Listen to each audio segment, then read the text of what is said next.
Alhamdulillah kita pada pagi hari ini masih diberikan kesehatan dan kesempatan untuk hadir bersama di tempat yang berbahagia ini.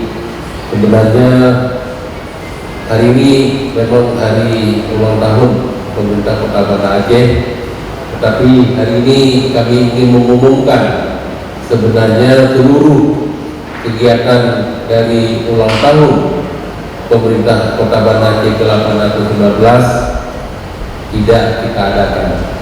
Jadi kita mohon maaf kepada seluruh masyarakat Kota Banda Aceh tercinta, kepada anggota Forkopimda dari DPK, kemudian Pak Kapolres, Pak Dandim, Pak Kajari, Ketua FPU, Ketua Mahkamah Syariah, Ketua Pengadilan Negeri.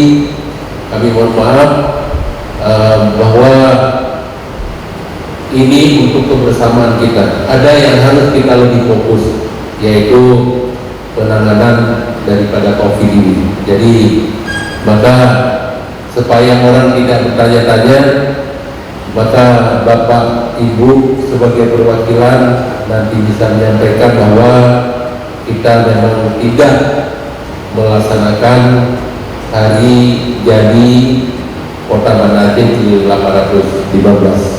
Dengan event ulang tahun ini, momen ulang tahun ini, kita fokuskan Banda Aceh ini untuk mencegah, untuk menguatkan kegiatan pencegahan daripada COVID-19 ini dengan tema kita, ayo bekerja bersama melawan COVID.